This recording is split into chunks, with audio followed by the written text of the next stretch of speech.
5 Reasons to Love, Chaitanya Mahaprabhu, by Krishna's Mercy. Kabhu na badhibe tomar vishay tarang, punarpi ei thanyi pabe mor sang.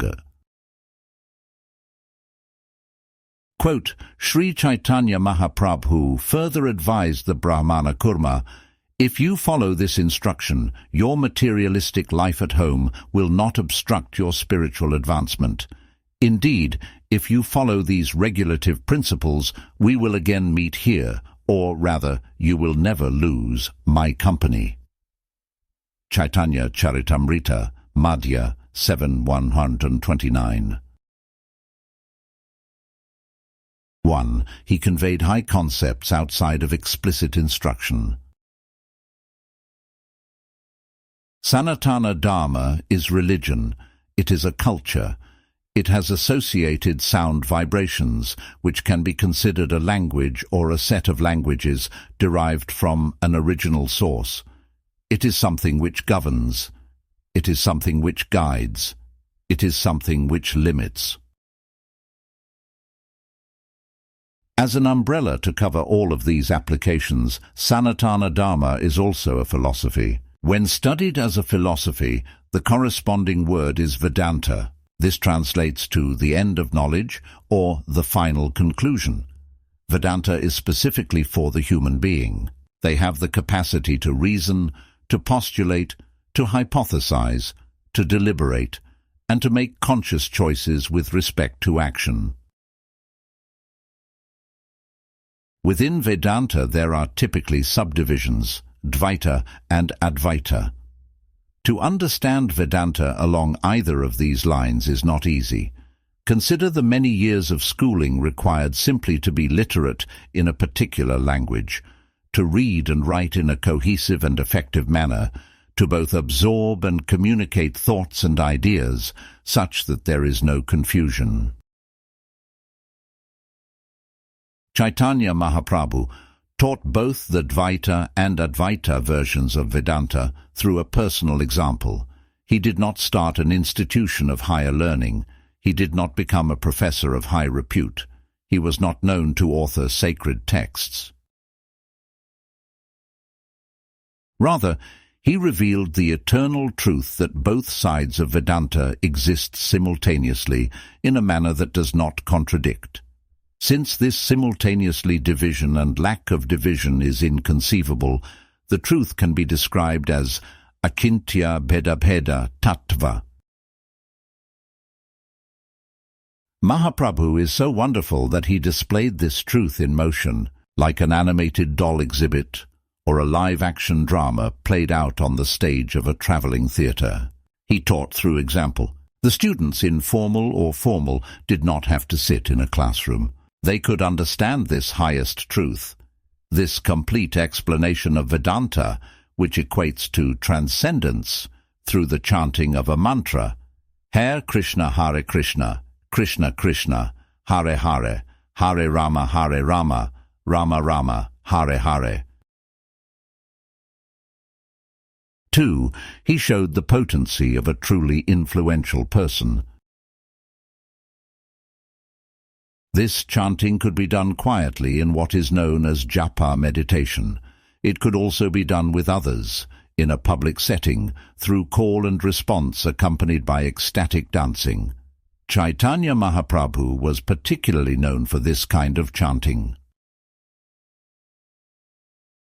It is interesting to see the difference in treatment.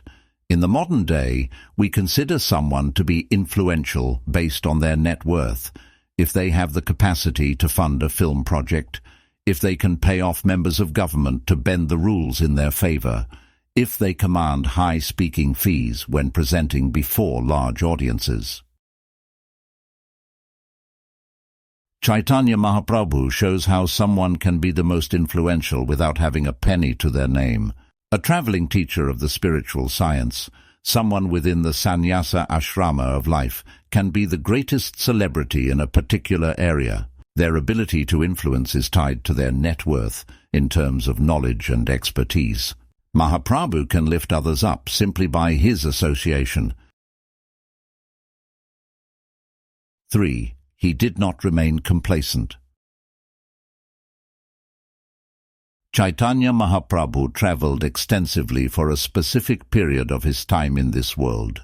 This was to benefit others. A saintly person has every right to stay fixed in a holy place, such as Vrindavana, Mathura, Dvaraka, Ayodhya, Puri, and Chitrakuta.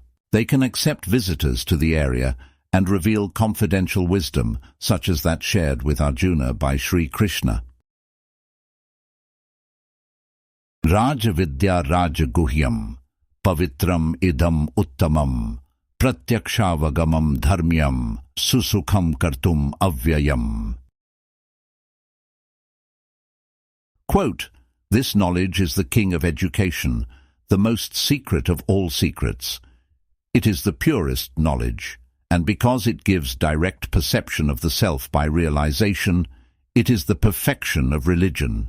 It is everlasting, and it is joyfully performed." Lord Krishna, Bhagavad-gita 9:2. Specific to the time and circumstance, Lord Chaitanya found a way to widen the sphere of influence. By travelling from village to village, he induced others to chant the names of Hari simply through his presence.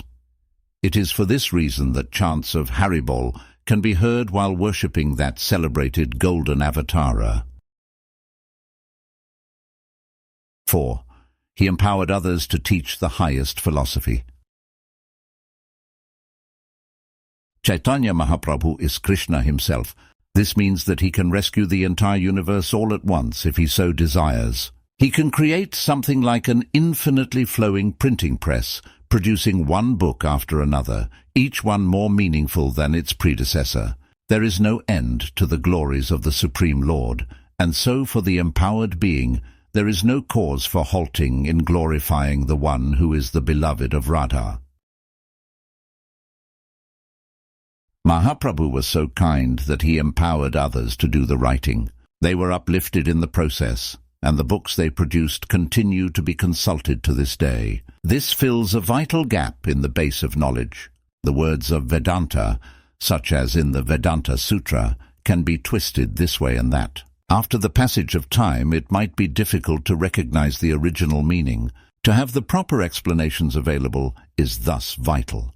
Mahaprabhu empowered his associates to fulfill this task.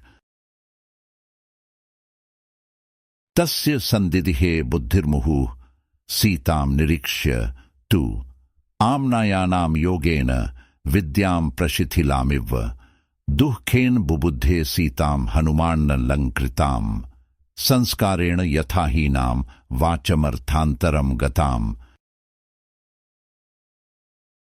Quote, "Seeing Sita, like trying to decipher knowledge from the Vedas which has become barely perceptible after lack of use, his mind became doubtful. As Sita was not decorated, with difficulty Hanuman could recognize her, like understanding a text which has gotten a different meaning due to a lack of purity." Valmiki Ramayana, Sundarakand, 15:38 and 39. 5. He facilitated liberation even for the householders. Since the dawn of time, parents within the culture of Vedanta, of Sanatana Dharma, have had the fear of their children leaving home early, for good, and taking to the life of renunciation. This is following in the tradition of the sons of Daksha, who developed that inclination after hearing the science of self-realization from Narada Muni. Chaitanya Mahaprabhu himself left home at a young age. He became a sannyasi for the purposes of teaching at a wider distribution, but through his mercy the same is not necessarily required of others. There is the story of Mahaprabhu urging one of his followers to stay at home. By associating with sacred texts like Bhagavad-gita and explaining the instructions, Upadesha, to others, their life would be no different from the typical sannyasi. This is a level of mercy which cannot be properly quantified. It is one of the kindest gifts to offer to others, as leaving home can be a tough decision to carry through on, especially in the modern age, where so many expensive amenities are required to simply maintain a home. It is not always practical to give up everything and turn into a wandering beggar. Because of the mercy of Lord Chaitanya and those who follow him, we have access to the roadmap towards liberation. The very cause of all our sufferings, birth itself, can be eradicated through reaching the heights of consciousness, in what His Divine Grace A.C. Bhaktivedanta Swami Prabhupada refers to as Krishna consciousness. In closing, afraid to be all alone, not ready to leave home, understanding the appeal that to wider audience to reveal the science of self-realization needed, path by saintly people proceeded, but Mahaprabhu as Guru to enable, Upadesha from place reliable and stable.